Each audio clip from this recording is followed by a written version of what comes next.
Good morning, everyone. Well, welcome. Thank you very much for inviting us into the school to come and talk to you about the bells in our village, the bells in our church in the village. My name is Debbie. I'm the tower captain and I look after the bell ringers and the bells in the church. We also have Anne over here. She's one of our bell ringers. She's going to demonstrate how to use the rope for the bell ringing. And we also have Reverend Partridge here, who is our vicar, and he's also a bell ringer. So a couple of quite qualified people to help explain what's happening with our bells. So as you came in, you heard our bells ringing. Now, put up your hand if you've heard the bells ringing in the village. Oh, that's excellent, so many of you, because actually the church isn't in the middle of the village, so it's not quite so easy to hear the bells. The church is down at the bottom of the hill, and some of you might have been down there for a service or for a wedding and heard the bells then. So that's great. So here's a picture of our church, and the bells are kept at the top of the tower. However, the bells aren't there at the moment. They've been taken out because they've become quite difficult to ring, so we're going to have them restored. The last time the bells came out to be restored was in 1931, so that's nearly 100 years ago. And this is what they looked like then. We had 3 bells. The oldest bell was cast or made in 1440. Now that's quite a long time ago. That's nearly 580 years ago, and it is actually one of the oldest bells within Dorset. So then we had 3 new bells added, so we had 6 bells ringing in the tower. And last time they came out was this year in August 2019, and you can see them here. Now you can also see within the bell there's also a piece of wood over the top, that's called the headstock, that holds the bell in place in the tower. So the latest photograph of our bells was last week in fact. And these are our bells. They've got some very smart new red aluminium headstocks, metal headstocks. Now, as well as the bells, we also have a clapper. So it's not one of these clappers. It's the clapper you can see at the bottom of the bell here. It's the bit that makes the noise within the bell, a bit that goes dong. And we have here, Stephen is going to demonstrate with a very old clapper here. That one there is a very old clapper. And a slightly newer one would look like this. But I believe ours are going to be red to match the headstocks. And that's the bit that swings backwards and forwards to create the noise for the bells. We also have a rope. So here we have Anne, who's going to demonstrate with one of our, this is a very old rope as well, but the ropes will look very similar to this. So the rope is what's pulled down to turn the wheel, which then the wheel then turns the bell. So here we have a little diagram of what happens. So as the person pulls the rope, the wheel turns, and the wheel is attached to the bell, so the bell turns, and then the clapper will move inside the bell. Now, who can ring a bell though? How many people, what sort of people can ring a bell? Well, we've got 16 people who ring the bells. Put your hand up if any of you have rung the bells. Well, that's great. Some of you I recognise having come down for a Cubs visit.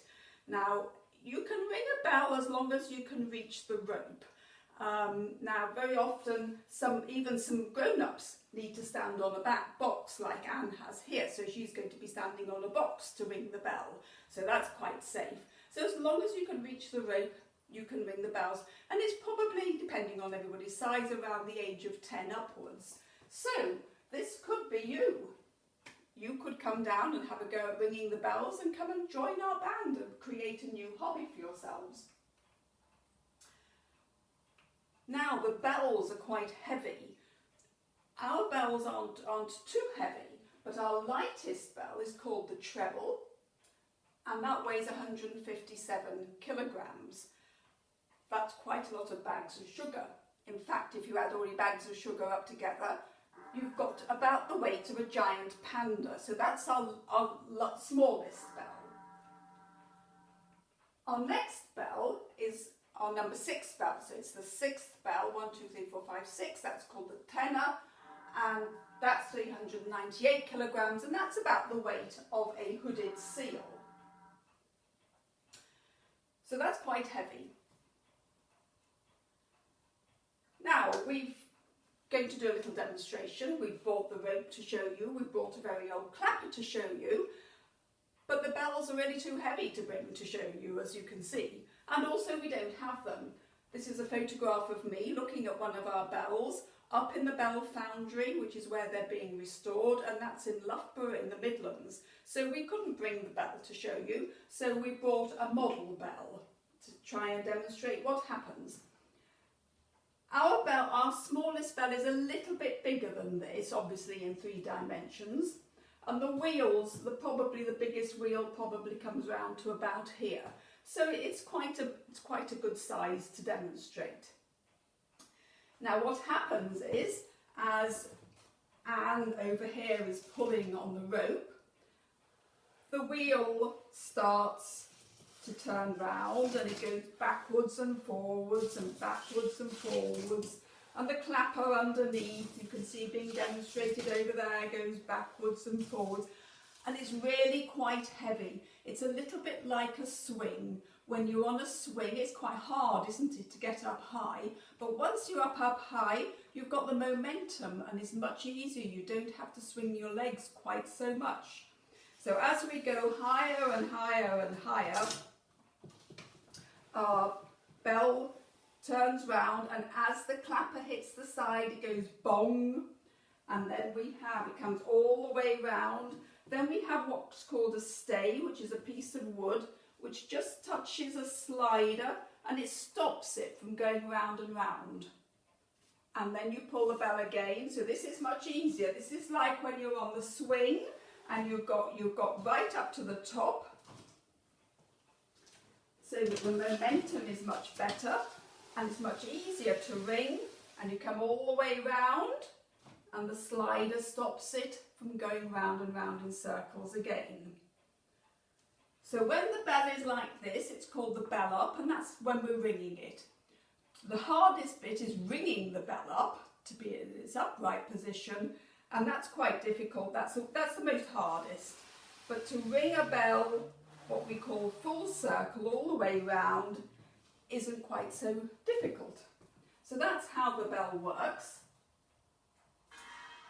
And here's the bells up at Sherborne Abbey. So this is up in the top of the tower looking down at the bells, and you can see they're swinging just so that they end up upside down with the bell up to make the noise.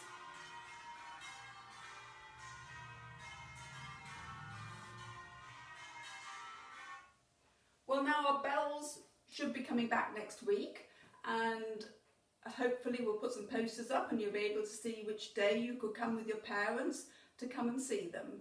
So we look forward to seeing some of you there, and hopefully maybe come and learn to ring at some stage. So we'd like to finish with a prayer which Reverend Partridge will say. Thank you.